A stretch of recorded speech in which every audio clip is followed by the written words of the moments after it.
Trailer నా ఫోన్లో ఉంది.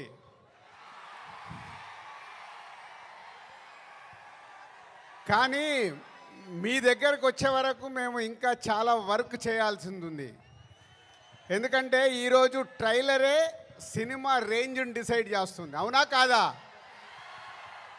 సో ఆ రేంజ్లో మీకు ట్రైలర్ ఇవ్వడానికి రెడీ అయ్యాం. కొత్త సంవత్సరం జనవరి 1 రోజు మీరు ట్రైలర్ చూస్తారు.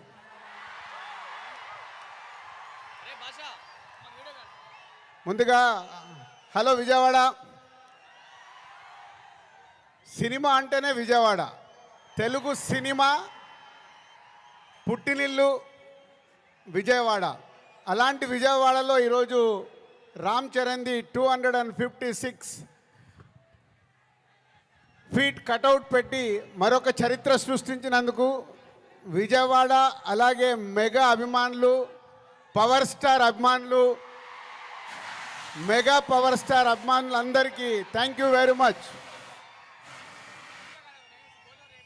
ఏం అభిమానులే బాబు, మీరు మామూలు అభిమానులు కాదు. ఒక 40-50 సంవత్సరాల నుంచి సుప్రీం హీరో చిరంజీవి గారి ద్వారా మొదలై మెగాస్టార్ వరకు ఉండి ఈరోజు బాస్, మెగా బాస్, ఒకరే బాస్, ఆయనే మెగాస్టార్. మెగాస్టార్ గారి గురించి ఎప్పుడు మాట్లాడినా ఎంత మాట్లాడినా చాలా తక్కువే. తన కష్టంతో తను మెగాస్టార్ అవ్వడమే కాదు, మనకు మన పవర్ స్టార్ గారిని అందించారు. పవర్ స్టార్ తర్వాత మెగా పవర్ స్టార్ గారిని అందించారు. వీళ్ళే కాకుండా బన్నీ, సాయి ధరమ్ తేజ్, వరుణ్ తేజ్, ఇలా ఒక తెలుగు సినిమాలో మెగాస్టార్ గారి మహావృక్షాన్ని మనకు అందించారు.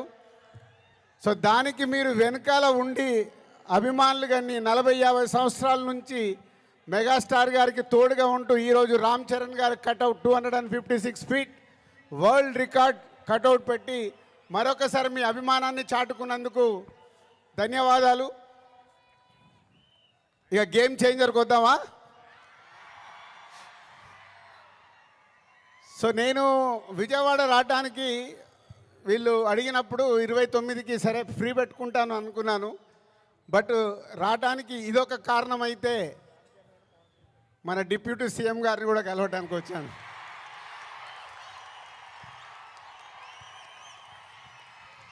అమెరికాలో ఈవెంట్ చేశాం, గ్రాండ్ సక్సెస్. సో ఈరోజు నిన్న మీరు టీవీలలో చూసుంటారు, అక్కడ చూసిన వాళ్ళు అప్పుడు ఎంజాయ్ చేశారు. మరి అమెరికాలో అంత గ్రాండ్ సక్సెస్ అయ్యాక మన డిప్యూటీ సీఎం గారు ఆధ్వర్యంలో ఈవెంట్ చేస్తే ఎలా ఉంటుంది, దాని గురించి మాట్లాడదామని వచ్చాను. సో కళ్యాణ్ గారు ఇచ్చే డేట్ని బట్టి ఎక్కడ చేసుకుందామో ఆ ఈవెంట్ డిసైడ్ చేసుకుందాం. బట్ ఆ ఈవెంట్ మట్టుకు మామూలుగా ఉండకూడదు. మామూలుగా అంటే ఒక చరిత్ర క్రియేట్ చేయాలి ఆ ఈవెంట్తో.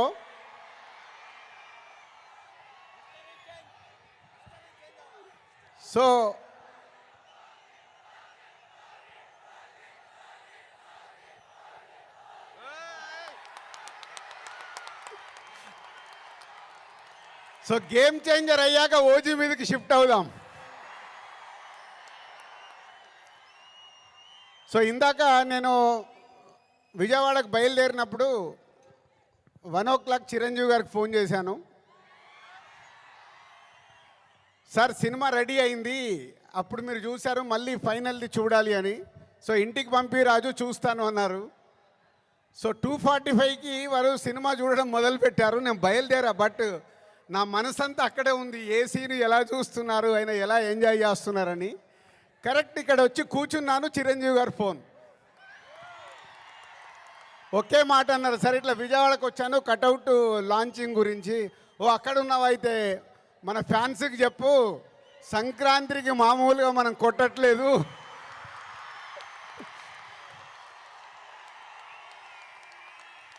సో సినిమా చూశారు, మళ్ళీ చిరంజీవి గారు చూసి అది ఒకే ఒక మాట చెప్పారు, జనవరి 10 డెఫినెట్గా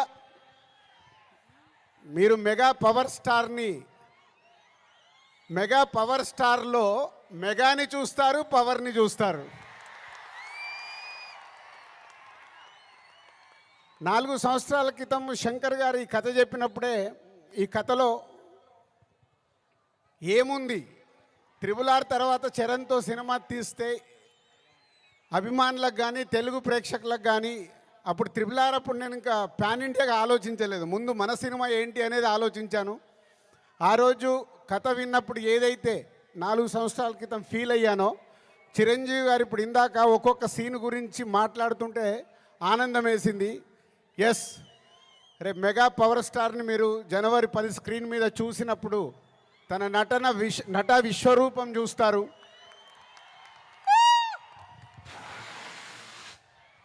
ఐఏఎస్ ఆఫీసర్గా, కొద్దిసేపు పోలీస్ ఆఫీసర్గా, ఇంకొద్దిసేపు ఒక పొలిటికల్ లీడర్గా ఉండాల్సిన లక్షణాలతో, ఇలాంటి ఎన్నో దాంతో ఉంటూ శంకర్ గారి మార్క్ పాటలు రేపు బిగ్ స్క్రీన్స్ మీద మీరు చూడబోతున్న 5 పాటలు దేనికి అదేలాగుంటాయి.